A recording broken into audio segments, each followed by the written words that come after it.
everyone. This is video 1 of hopefully a long series. I'm here with my dear roommate, Ishan, a Waterloo computer science student who's just gotten this year, who's just gotten in. Yeah. And we finished our 1A terms. And this is going to be sort of a video just discussing about our experiences, what we did, how we spent our time, spoiler alert, not well, and just the activities we did in general and how we got adjusted to university.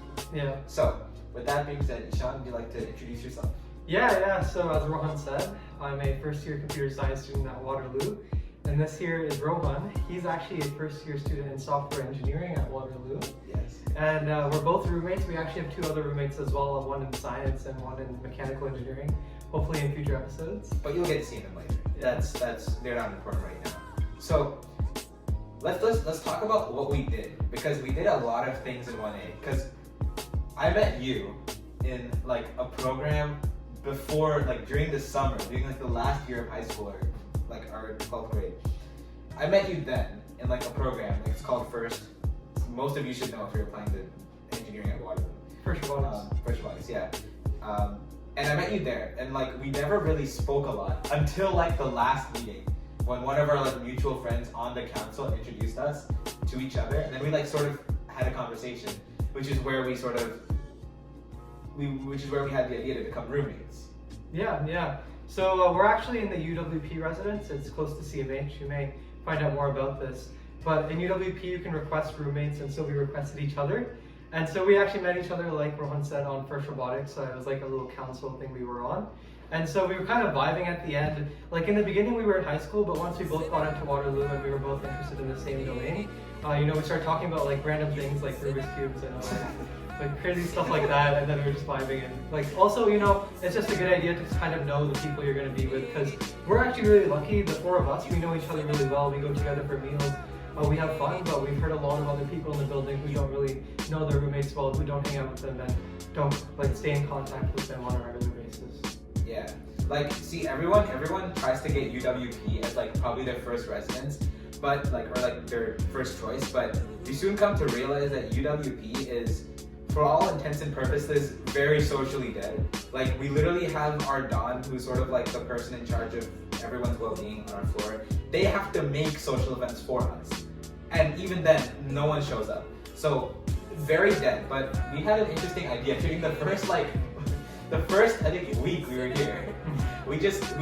So our idea for each other was that we would all bring sweets. We would all bring like snacks, so that when we came, we would be like relaxed, we would eat a lot. Like, we assumed everyone would eat each other's snacks. Yeah. But we soon came to realize that no one ate each other's snacks. Yeah.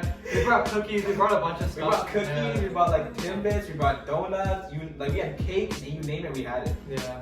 But then what sort of happened was, we were thinking how we could use what we had, yeah, exactly, for our benefit. And then I was talking to my dad, and my dad was like, why don't you go around and then just give everyone else the sweets, because you have too much. Mm-hmm. And then hopefully you'll make more friends that way. Yeah. That's what we did. Like, I think we covered 2 whole floors before we pissed off someone that done really badly. Yeah. We went through like almost like 2.5 floors through the entire building, door to door. We went to like at least like 30 or 40 rooms. It was insane. And actually, we got to meet a lot of people because we introduced ourselves to everyone. I got to meet people in computer science. He got to meet people in software engineering and a bunch of other programs. I made actually a lot of good friends. One of my friends downstairs and a few other people. I got to meet them just from going door to door. So I'd encourage you, no matter where you're going for university, to try to meet everyone, especially during COVID, because it's kind of unique to meet all these people you don't know. They've come from a bunch of random places. Well, we'll preface this by saying you should meet them, but like with adhering to your provincial guidelines. Yeah. Don't just ignore it. Yeah. Don't do that. Yeah, follow the guidelines. Of course. Yeah. But try to meet people, because then you get a bit of a gang going, right? Like of people who you're interested with and a kind of the group. Exactly. Yeah. But yeah. What else did we do? I mean, after that, we sort of just kept meeting people. Obviously, it was a bit awkward during like the first week, because obviously we didn't know each other then. Me and Ishan, we had been doing our own thing during the summer for a little bit, but then after that, we were sort of still like sizing each other up, just getting a feel for what our personalities are. We went to CMH a lot, kind of found that the food there was not Yeah, not that good. it's not good. It's supposed to be the best food on campus, but there's not much variety. So after months and months of eating the same thing over and over, Yeah. it gets boring. I mean, like the only really good thing, I guess. Sometimes, I mean, the safe bets are like the burritos, the quesadillas, Yeah. and then I guess hot food. Hot food is like sometimes it's good, sometimes it's Yeah, bad. hit or miss. Yeah, it's a hit or miss thing. Yeah. But yeah, that was cool. I mean, the first month we were also sort of getting adjusted to school, and I don't know about you guys, but I thought like obviously engineering, like it's supposed to be hard, but I thought at Waterloo everyone had sort of the same workload. Soon came to realize that's not the case. I like to say that I think engineering workload is a lot harder than math. No, he has a good point. No physics courses. So think about it, the math faculty, no physics courses, no like random chemistry courses, circuits, none of that stuff, unless like you take it as an elective, which obviously I didn't. But like you can kind of decide where you want to go. I decided to like go more in my computer science courses, so I ended up taking like CS 145, which you may hear about after. It's just like this advanced computer science stuff. But I spent less time than on my electives. I took like some SP Comp thing, which is like public speaking, and another like science elective, just to ease off the workload there and focus more on my math and computer science courses. Yeah, I couldn't do that. I wish to God that I was able to do that, but I mean, those of you applying for, like, not even just software engineering, but any engineering in general, you will, like, high school is hard. Well, it depends from where you come from high school. I'm from DC. So my high school, it wasn't, I'm not going to say it was easy, but, like, it definitely wasn't, like, I wasn't an IB or AP or anything. So I definitely was on the easier side of workload. But even then, it was quite a jump to the engineering workload. And I think you probably felt that too with, like, maybe you didn't have as many courses that were difficult, but the courses you had that were like your main courses, they were a lot more difficult. Yeah. So he takes 6 courses and I take 5, but in reality I take 3 courses because it's 3 mandatory courses, a proofs course, a computer science course, and a calculus course. And so the calculus is much harder than engineering calculus. The proofs course is very hard as well, but software engineering is actually one of the only engineering programs that they also take proofs with us. And then computer science is also very tough. But those are the only 3 courses, really. Like, there's 2 electives, but the electives are only like maybe 2 to 4 hours a week, so not much work. Whereas he's taking 6 courses, so on average each course may be less work, but there's just a lot of work in general because of the amount of courses. Yeah. Yeah, awesome. So we touched on that. And then now I guess for what exactly we did during, like, in our dorms, what exactly we did. So I'm not gonna lie, like, you may see other YouTubers that like sort of make university look very fun. It is fun, don't get me wrong, it is fun. But a majority of the time you spend in university is gonna be spent alone. You're gonna be in your room, you're gonna be grinding. But that's just him. It's just him. Okay, yeah, fair. That is just you. Or me. That's just me. But I mean, my friend over here, he has a lot of work, but still finds time to spend alone, watching movies, watching all the latest news. Yeah. So basically, it's like you decide on how you want to balance your time, right? There's some people here who will say they're busy all the time, always grinding. But the truth is they don't assign time to get work done. If you really wanted to, like at least in computer science, you could get work done 5 days a week and relax on Saturday and Sunday. It's possible, but that means you'd have to work 40 or 50 hours a week during the weekdays and like not spread out your work and like actually set a schedule. But most of the time, people here are not the best at setting their work schedule, especially like in the first term. Especially us. Yeah. So basically what ends up happening is you distribute this work through your entire week. You start working on Saturday, Sunday, all the time, because you're taking these breaks in between instead of just getting the work over with, which is one of the things I guess we'd recommend is to make sure you start early and just set deadlines because people say it's hard and it's hard, but it's not as hard as you think it would be. Yeah. Like it's doable. Like it's definitely doable. There's like, there's cohorts that have done this in the past, so there's no reason why you should be able to do it, and especially now. Like if we're talking 10 years back, I'm sure like the admission requirements were a lot easier like to get into, but now it's obviously like you sort of apply to Waterloo just to like you think you have a good chance, you're competitive, but you're never sure. There's always a chance you could be rejected. So I guess you just take your shot, and then if it works out, it works out. Like I definitely didn't think I'd be here, but I guess it was in my cards. Yeah. I'd say the same thing. It's a bit of a chance, a bit of a lottery for sure, but making sure you have, a high average and some good extracurriculars, get a bit more involved. And the truth is it doesn't really matter too much where you go to university, as long as you're good at your courses and you're good at your extracurriculars Yeah, and like you're your passionate. jobs. Yeah, exactly. Yeah. Yeah, like personally, like I wanted to like make sure I was applying to mostly just computer science programs, regardless of which university it was, because I didn't want to do as much of engineering or anything like. Yeah, I know, because it's tough, but it's also like something I wasn't as interested in. Like for example, like I wasn't as interested in mechanical engineering or any other engineering. I was more interested in computer science related stuff, so I applied mostly to that. Can't imagine you doing CAD right now. Just in your room. Yeah, no, I'm not good at physics or anything like that. So. Neither am I. But yeah, here we are. Okay, so now I guess that was sort of like the academic stuff that we did, but what about like the fun stuff? We did a lot of fun stuff. Let's be honest, like compared to other rooms, we had a really great time. Definitely, so some of the stuff, like the stuff we did, ranged anywhere from getting food together, which was basically almost every meal. Yeah. We're not weird. We just really like each other's company. Yeah. It went from that. Well, sometimes 5. Actually, no. Sometimes we like 7. Yeah. Anyways, so apart from that, we actually did a trip. We actually went to Toronto, and it was it's not my first time going to Toronto, but it's my first time going to Toronto where I was actually like. He's from BC, but. Yeah, like because I've gone there when I was very young. But I didn't remember anything about it. So this is my first time going to Toronto with friends alone. Well, not alone, but like, without parental supervision, as I should hope, because we're in university now. But it was a very interesting experience. It was cool though. You want to talk about what we did? Because we did like a lot. Yeah, for sure. I think most of this is really correlated with having a group of friends, a friend group together. So first thing first, whenever you get on campus or you're trying to even like work online, try to find a group of friends. I was very active on Discord. Rohan, not as much, but I made a good friend group on Discord, which I got to meet in person afterward. So try to get active on those servers in a bunch of places, because all the fun we're having, for example, going to Toronto, going to different places, hanging out, eating food, all this came with having a good group of friends that you really vibe with. When we went to Toronto, we actually had a few friends who actually lived in the area. Like I'm from Waterloo and he's from like BC, so we weren't really used to like hanging out in Toronto, right? But some of them actually knew how to travel. We went down to like Yonge Street, right, and a bunch of other places as well. Dundas Square, exactly, yeah.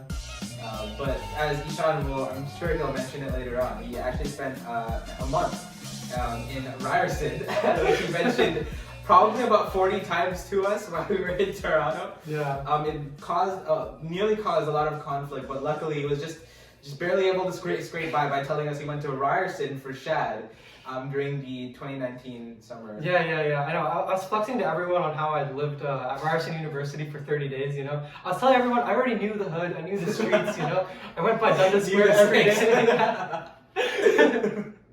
Yeah, I was already, a Toronto man. So. Toronto man. Yeah. No, that was a cool trip though. Like it was definitely something. We were definitely closer by the end of it because we were out. We started in the morning at like 5. We barely made the bus. You remember, like we were running for the bus as it was 5 a.m. We somehow were able to board the bus, and then we went to Toronto. 3-hour bus right there, 3-hour bus right back, and we spent like a good 6 hours. We went on a ferry. We went to like some island, walked there around a little bit, had a little bit of fun.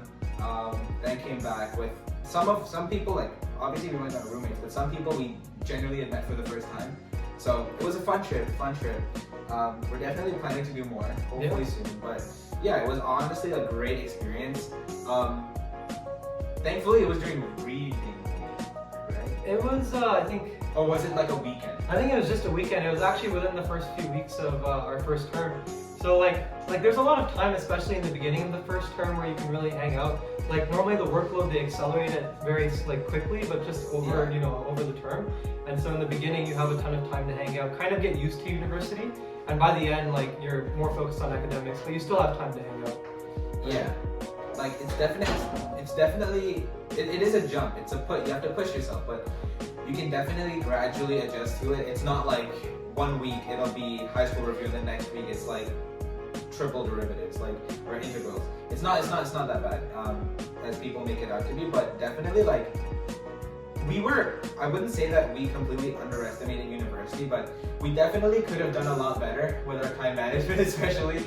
So don't completely think that it's going to be fine, because you obviously will have to put in some work. You kind of paid to come here, But it is worth it at the end of the day, and like you'll meet some great people, you'll find some great friends, and if not, then just find out some new people. It'll be awkward at first, but guaranteed you'll be so proud that you did. Like, I'm so happy with our roommates. We have a lot of fun together, we're making each other laugh. Literally everything we do, actually. Yeah. We were laughing, we were sitting on the table where like the camera is. We were eating breakfast and we were literally just talking about anything and we were just giggling. Yeah. So you'll find some really cool people and make great bonds. Yeah, that's cool. What else? So apart from school and academics, right, and then obviously a little bit of fun. Why don't we talk about sort of a touchy subject for us? What we did for extracurriculars. Yeah, sure. And if you guys are interested to know about extracurriculars, we can talk about that. But firstly, I think we both like to say that average is the most important part. Like, your average has to be like pretty high for them to first look at your application. Like extracurriculars are important, and obviously like people with 99 averages get rejected from both programs. But first things first, you need a high average. Make sure you're prioritizing school before you do the extracurriculars, because otherwise, you know, just one or the other isn't as useful. Yeah. And so the way engineering works, because I looked into engineering as well, is they add up to 5% onto your admission average. And so basically, if you have like a 95 average, they will add 5%, like they'll score you out of 5. And they'll add up to 5% on your average, and that will be your overall score, right? Well, the 5%, and then they'll also like subtract a score depending on how difficult your like school is. So I think for out of province applicants such as myself, they sort of score the entire province out of a particular grade. So if I'm not mistaken, I think when I applied, BC was 16.7%, approximately somewhere like that. But in Ontario, depending on the high school you went to, sometimes they'll do it by high schools. Otherwise, I think there's an overall like provincial. Yes, yeah, it's around 16% well. in Ontario as well. Just shy of BC. So. Yeah, and plus interview score as well. Which is yeah, like so 2%. Overall, like there's 5 points that you could gain, but there's definitely going to be, if you didn't do AP or IB, there's definitely about like 10% that you're gonna lose, and that everyone loses that mark. It's just how they make sure that students are graded fairly, because obviously compared to my workload, IB was infinitely harder. Like I pushed myself, but IB is really hard. So I guess it's all sort of the same thing. But yeah, the number one thing that they even look like if you want to be considered is make sure that you work on your grades. One thing I learned is that because in the spectrum of applicants, like you could be anywhere from like the low to like the very high. So anywhere from like low 90s to like, I don't know, 199, like borderline. Yeah. For myself personally, I didn't have the strongest, like I didn't have the highest average. I can tell you that for sure. I never had the highest average. But one thing that I really loved to do was anything outside of school I was into. So I did first robotics with Ishan. Our teams did very well during the program, and then we were part of the youth council after. I was also part of TKS and On Society, which is this really cool program. Teaches you a lot about innovation, new technologies, make your own projects. I wrote articles, I made videos, you know. I did a lot of things outside of school because I thought that's what the university would find more attractive, I guess, as an applicant. Yeah, but you're also interested, right? Yeah, no. Yeah, well, I wouldn't have done it if I wasn't interested, but I guess something to add on was that it would look attractive for university. And I guess there are many ways that I can pursue it, but that sort of shows my unique set, right? So, what do you do?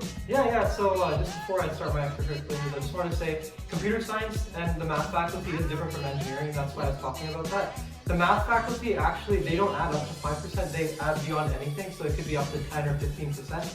So the math faculty, they could add like an insane score to your grade if you have like, you know, an insane internship at Google or something during high school. So the thing is that engineering, they add 5 to 7%, maybe a bit more, and subtract based off of your school. The math faculty does not care about which school you go to or if you took IB or AP. It does not matter.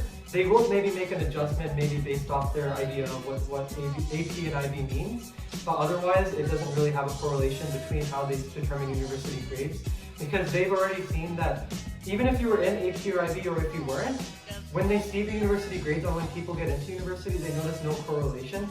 So it isn't like AP and IB students are like insanely smarter than every non-AP IB student. That's not true. That's not to say that they're not smart. Yeah, no, but it's that you would be just as smart if you did or did not take it in the eyes of Waterloo. And so moving back to my own extracurriculars, I was interested in robotics like Rohan. I was part of the First Robotics Youth Council with him. I was part of First Robotics in general, part of a robotics team in Ottawa. I did a bit of university research at like 2 different universities. No, go ahead. Yeah. Go ahead. Mention which university. I did at University of Waterloo as well as a lab at a Ivy League school in the U.S. No, mention it. You're already there. Yes.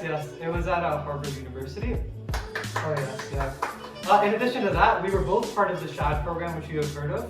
It's a great program. He did it online, and I think it's online currently. But I did it. I forgot where you did it. You might. Ryerson University. Oh yes, exactly. Yeah, and in addition to that, just making sure you have good grades. Make sure you do the contest, the Waterloo contest. For the math faculty, once again, that's important. The computer science, the CCC contest, right? Do as many. Yeah. For engineering, it's not important, but take it anyway. Thank God, it's not important. Yeah, but take it anyway. Like my advanced computer science course, which I took. Most of the people in my class, they all got like high scores on that contest. So if you're interested in taking advanced math courses or advanced computer science courses in the math faculty, make sure you get high scores on that. Or you show them other ways on how you were capable. Yeah, like I love those contests. For me, it was like an easy 2-3 hour break from class and just to try some math problems, computer science problems. It was a fun break, but I definitely did not get some of the highest scores. I think I did decent, but definitely wasn't the highest scores. So even if you don't score well, just do it because it's available to you. And think of it as a challenge that you can actually enjoy engineering STEM subjects. So it's just a fun thing to do. And then if you do good on top of it, that's a bonus. Yeah. It actually increases your chances as well for the math faculty. It's almost like a check mark. Did you take the contest? Okay, we were more interested in you than if you didn't take the contest. Now, obviously, it matters on availability if your school has it or not. But even then, try to find ways to take it. I think now, they'll tell you which nearby schools have it. So for most people, there shouldn't be an excuse if you're into that. But if you're not, then that's fine. Yeah. Yeah. Okay. So I guess we might as well at this point just say our averages. Okay, my math faculty average, which means it's basically the math faculty, unlike engineering, we don't need physics or chemistry. So I think they need your advanced functions. This is within Ontario, by the way. So if you're an Ontario student, you need advanced functions, calculus, English, and I think that's about it, actually. The other 3 are just your top 3 electives. So my top 3 electives were computer science, which I got the top mark in, religion, and some other random subjects. But my overall average ended up being around 96 during admissions. And my engineering average was really bad. When I was applying to any engineering program, regardless of Waterloo, University of Toronto, or anywhere, it was just bad. It was around a 92 or 93 because of my physics and chemistry not being the best, I'd say. Yeah. I mean, even then, it's a decent enough number. See, my situation was a bit different because I applied at the time of my application, my average was way higher than it. Yeah. So I think that's the one they care about, the one that you had when you were applying. So this may or may not help. This is completely allowed. This may or may not help you when you apply for engineering. But one thing is that because when I think COVID hit just around our 11th year, our grade 11 year, and then so when we moved into grade 12, that was sort of when I think both provinces adopted the hybrid model of some in-person school, some online. So my school used quarters, and they previously used semesters, but my school moved on to quarters. And I'm pretty sure a lot of other schools did too. And I had calculus and some of my STEM courses on grade 12 English during my 4th quarter, and this is by the time everyone would have already received their acceptances. So the university didn't actually see my calculus grade or my English 12 grade until after I received my acceptance. So, which is why I had done really well in my grade 12 math mark. I think, what's the equivalent for Ontario, grade 12 math? Advanced functions. Advanced functions, advanced functions, not linear, advanced. Did you take calculus as well? Calculus and vectors? For us, it's just called calculus 12. So you have 2 math courses now. Yeah, we have 2 math courses. Exactly, it's the same thing. But if you're from BC, following the regular curriculum, you will know it as pre-calc 12 and calculus 12, unlike advanced functions and calculus and vectors. But so I did really well in pre-calc 12, the equivalent to advanced functions. And what was your average? No. I'm gonna say I did well. I'm not gonna say my average. Okay, high 90s, low mid 90s, High low 90s, high 90s. High 90s. I Okay, think so that's pretty much a good okay, for so both of us. yeah, so around 96 or higher was around both of us. Yeah. Yeah. So I did really well, which is why that mark, my pre-cal 12 mark, doubled as my calculus mark. And then I'd also done really, really well in this AP, because my school didn't have AP, so I wanted to try at least one AP course. And I'd already done all my STEM subjects, so I decided to give my shot at AP Computer Science 12. Luckily, that turned out really, really well. And also, like, that was another reason my average was boosted, because, and then the fact that COVID sort of made marking, I think for a lot of schools, teachers were more lenient. Grades were inflated. Yeah, grades were inflated. A lot more teachers were more lenient with assignments. So that sort of, all those factors contributed to a really high average. Although, believe me, we both put in the work. Like, it wasn't that we just handed in something really bad and we just got great marks. Yeah. Like, we put in the work, but it definitely helped boost our average. So that was, I guess, sort of why we got those marks. Yeah. But yeah, it's like we're not going to sugarcoat it. If you want to get into like an engineering or like computer science especially, you are going to need high marks. You are going to be competitive, but if your marks aren't at the top of your game, if they aren't at the high bound of applicants, don't stress, don't be disheartened. There are plenty of ways to get over it. Plenty of people here have gotten in with maybe not the highest mark, but they've definitely excelled in other areas. Yeah. And that's what the university wants to see, that you can excel in other places, not just academics, because school is important, but it'll only take you so far. You need more skills than just school to succeed, right? Yeah, no, yeah, I completely agree. Like, I think the average for our programs is anywhere between a 97 and 98%. And so that's kind of competitively high, but you can be below that. Like, I was 96 or 95 or even like 94 or below. As long as you have like good extracurriculars and solid extracurriculars.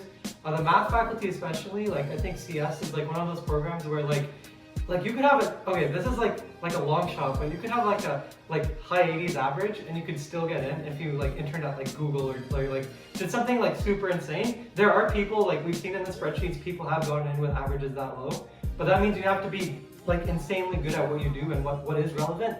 And so it's almost inversely proportional. If you didn't spend that much time in school, what did you spend that time in? Yeah. What are you good at, right? So you have to, like, if you have to compensate somehow, and I guess that's what Ishan was trying to say, is that you need to compensate in some other area to show that because this portion of your application wasn't that great, this is what I have to show for the time that could have been spent on that. So it's never like, we definitely didn't know that we were gonna get in. Like, we did not know. There's no way to know. All you can do is just try your best and just hope for the best. That sounds like shitty advice. It's hard to accept, but at the end of the day, that's the only thing that's gonna get you through. And then even then, like undergrad, like there's plenty of things you could do with your own time that don't depend on the school. So yeah, it's all up for grabs. Yeah, and I'd say like lastly, engineering schools and computer science as well. There's not many scholarships at Waterloo, so a lot of it will be like self-funded or through co-op. So that's kind of the reason why a lot of people come here, is because you get a lot of work experience in co-op. That's why I came. Yeah. Same with me. Co-op is like, the internal system is really useful. Like, we've started applying for jobs internally, and it's very useful. And in addition, that helps pay off for your tuition. Otherwise, like normally Waterloo is very reluctant on giving scholarships. Like I got like one scholarship maybe for like my math contest, but like in general, it will never cover your full tuition. In general, I don't think I've seen anyone where Waterloo specifically, they funded your entire tuition. It's not going to happen. Unless you won like some crazy one, like a yeah. Other than Schulich, which is funded by Schulich. So yeah. Exactly. That was great. I think there's a lot of advice that our viewers can enjoy. But apart from that, I think our final topic, what would you like to speak about? Just what did you feel like, if we're doing a reflection, what do you feel about your first year? Okay, I'd say if I talked to myself in high school, what would I tell him? I'd tell him that like, it's hard, obviously. Like I saw it coming, like I'd seen all these videos from other people that it was gonna be hard, but it wasn't as hard as I thought, as funny as that sounds. Like, it's doable. Like, you can pass, like the graduation rate is high enough. So you can pass, you can do your courses, right? High enough, yeah. And you can handle everything. And just make sure you prioritize both school and stuff outside of school. Make sure you have projects, because now that we're applying for jobs, resume is really important, because your degree and your average are just one thing on the resume. besides that, your experience. Actually, Rohan here, he worked at KPMG over the summer, so that ended up being useful. So even after you're admitted, make sure you're doing stuff because it's going to be useful for your co-ops. Like for example, he'd already been admitted to software engineering, but he still ended up doing KPMG. We ended up doing lead code together. We continued our work at First Robotics, right? Okay. Right. So you keep going because it's going to be useful afterwards. Well, thank you, Ishan, for that. That was very kind of you. But yeah, like keep it up. Just because you're admitted doesn't mean the game's over. Put in the work. Promise you, it'll come. It'll be really useful later. Like I'm so thankful we've both done like paid work experience because there's a lot of people. Yeah, actually you did. No. As in like when you're applying for Waterloo, employment is a nice thing to put in. Yeah, definitely. Like I remember like asking every company I knew, no matter how big or small, just for a little bit of employment. It all goes along. Yeah. And besides employment, like if you're interested in any other fun summer programs, I think Shad used to offer like for grade 12 as well. So even after we did university year last summer, I ended up doing like this Google summer program, Google Computer Science Summer Institute. Yes. Yeah. Very, very competitive. Yeah, it was fun. I got to meet a lot of students who were incoming in Waterloo, so it was fun for that. And other Ivy League universities. Yeah. There were people like going to MIT and Stanford as well, so the U.S. competition is there too. So it was really nice. I had fun with that. And then in addition to that, just make sure you're preparing for the jobs, because at the end of the day, figure out what your long-term prospects are. Why do you want the education? Do you want a job? Do you want to go to grad school, PhD, professor? What do you want? And gear towards that. Because the idea is here in Waterloo, there's people with high averages and they're gearing towards grad school or something like that. Whereas there's people, going more towards side projects and work experience. And then gear towards that and then prepare for that exact stream. So for example, both of us, we want to, go towards lead coding and, prepare for that as well, which is a good idea. For now. Yeah, it's all. Yeah, for now, started.